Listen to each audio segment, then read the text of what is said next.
Élection présidentielle au Bénin, la plateforme des organisations de la société civile dénonce des dysfonctionnements dans la production et la distribution des cartes d'électeurs. L'opposition nigérienne rejette les résultats de la présidentielle de dimanche. Elle dénonce des fraudes dans le scrutin.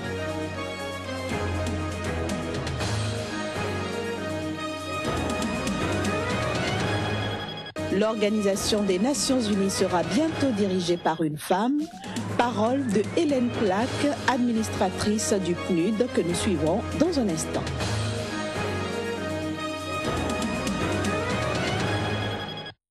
Bonsoir et bienvenue à toutes et à tous. Nous démarrons cette édition par le Tchad, où la police a empêché ce mardi la tenue d'une manifestation anti-débit organisée par l'opposition à N'Djamena, une manifestation interdite par les autorités du pays et qui s'inscrit dans un contexte global de contestation du long pouvoir sans partage du président Idriss Déby Itno, au pouvoir depuis 26 ans maintenant et candidat à la présidentielle du 10 avril prochain pour un 5e mandat.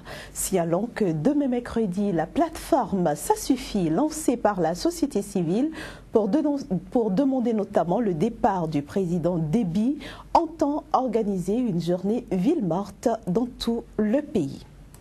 Au Bénin, l'actualité reste bien évidemment dominée par la présidentielle du 6 mars prochain. La plateforme électorale des organisations de la société civile qui est allée s'imprégner des conditions de production et de distribution des cartes d'électeurs a constaté que le processus bat de l'aile. Elle a par ailleurs noté la non-disponibilité d'un chronogramme au niveau du Centre national de traitement. Autant de choses que Gustave Assa et Prince Abodjan, tous deux membres de la dite plateforme, dénoncent ici sur des propos recueillis par Kodjovi Ameton.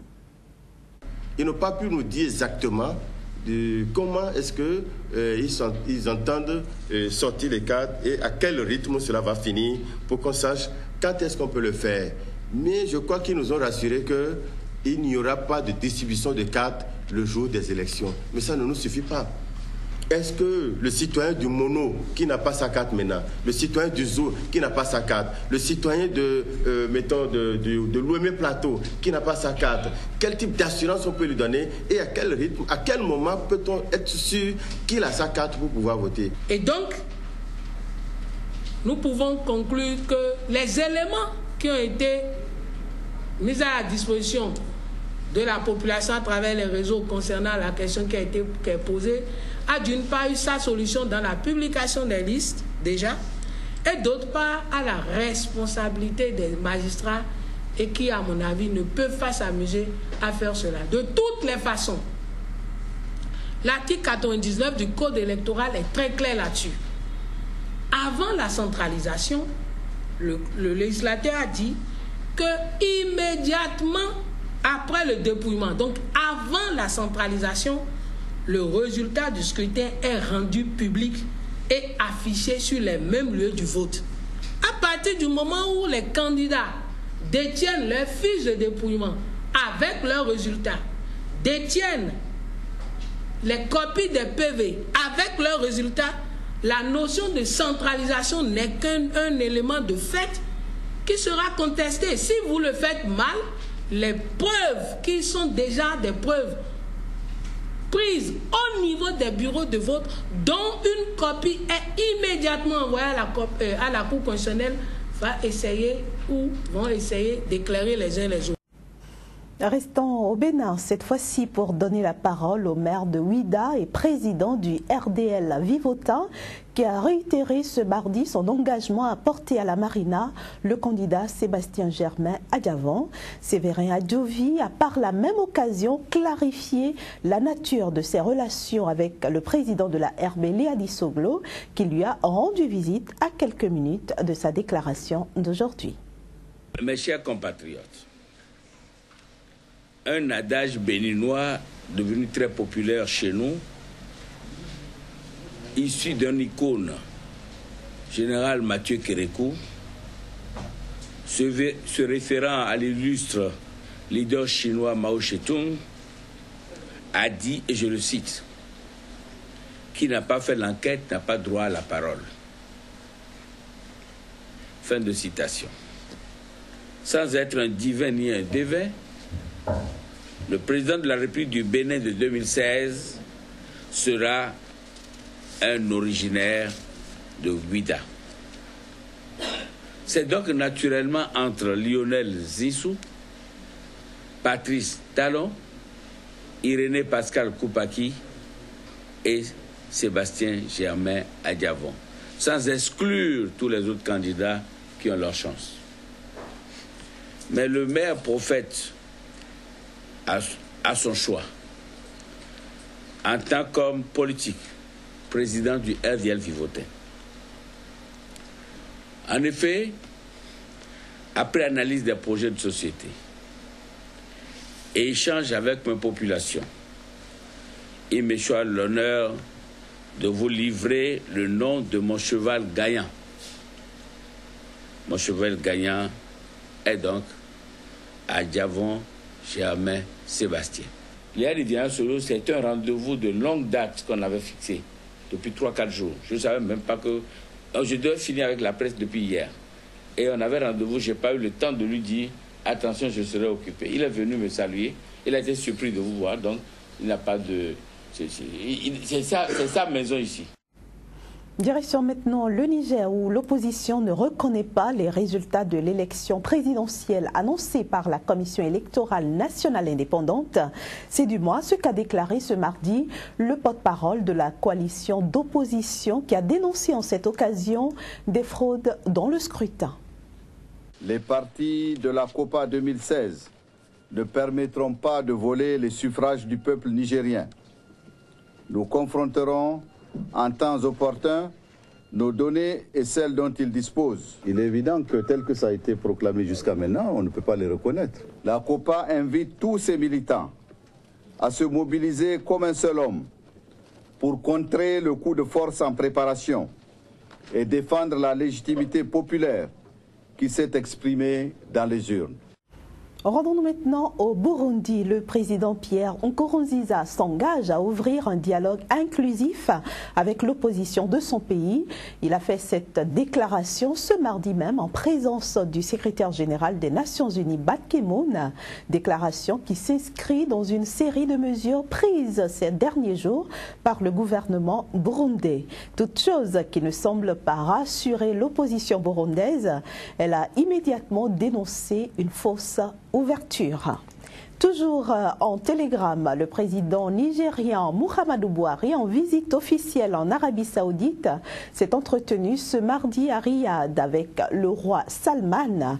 Les échanges ont porté sur une question primordiale, comment stabiliser les prix du pétrole, principale source de revenus du Nigeria.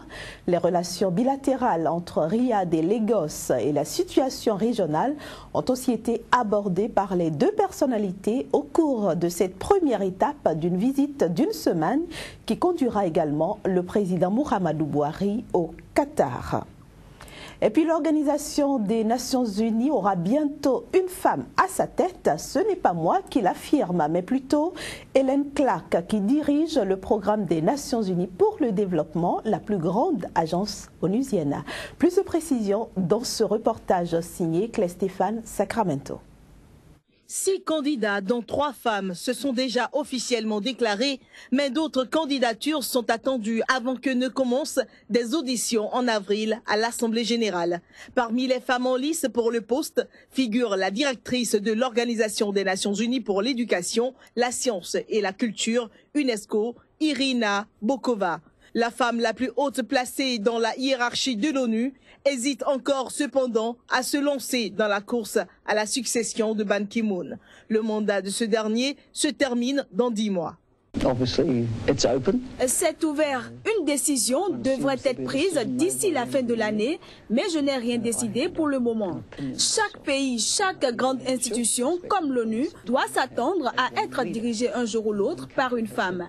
C'est arrivé 2 fois à mon pays, mais c'est encore trop rare dans le monde, donc le tour de l'ONU viendra, c'est sûr. Le défi qui nous attend sera d'aider les pays à se renforcer pour affronter les changements climatiques qui menacent d'anéantir le développement ou de le freiner considérablement, et ce dans un nombre significatif de pays.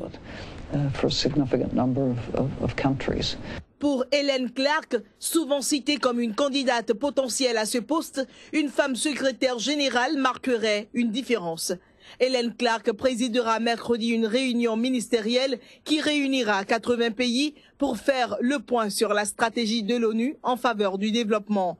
Ce sera la première réunion du genre à ce niveau depuis 15 années. Rendons-nous maintenant en Inde. Des émeutes de casques ont fait 19 morts lundi, mais ces violences pourraient avoir trouvé leur épilogue après un accord avec le gouvernement local. Il faut dire qu'après le drame, une grande partie de l'approvisionnement en eau de New Delhi était coupée.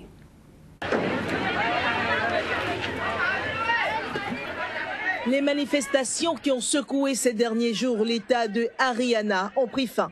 Les représentants de la caste influente des Jats, qui réclamaient une amélioration de leurs conditions, ont en effet annoncé lundi accepter un accord avec le gouvernement local. Les émeutiers étaient parvenus samedi à fermer les vannes d'un canal apportant à près de 17 millions d'habitants de New Delhi 60% de son eau potable. Il n'y a aucune garantie sur la venue des camions-citernes. Chaque jour, les gens se battent à cause de l'eau. Il y a très peu d'eau. Parfois, les employés des camions-citernes viennent. Parfois, ils ne viennent pas. Quand ils viennent, ils amènent de moins en moins d'eau et leur horaire est variable. Les gens ici sont vraiment désespérés. Ils veulent de l'eau. D'après la déclaration d'un porte-parole de la compagnie des eaux, le canal a subi des dégâts importants et il faudra du temps pour restaurer l'approvisionnement de New Delhi. Les autorités indiennes avaient ordonné la fermeture des écoles lundi pour économiser de l'eau. De nombreux magasins étaient également restés clos. Un mot de sport pour refermer cette édition. L'un des 5 candidats à la présidence de la FIFA, le prince jordanien Ali, a saisi le tribunal arbitral du sport pour demander notamment le report de l'élection prévue vendredi prochain. Un recours motivé par le fait que la FIFA s'est opposée à la demande de procédure accélérée du prince Ali pour la mise en place d'isoloirs transparents lors du vote de vendredi.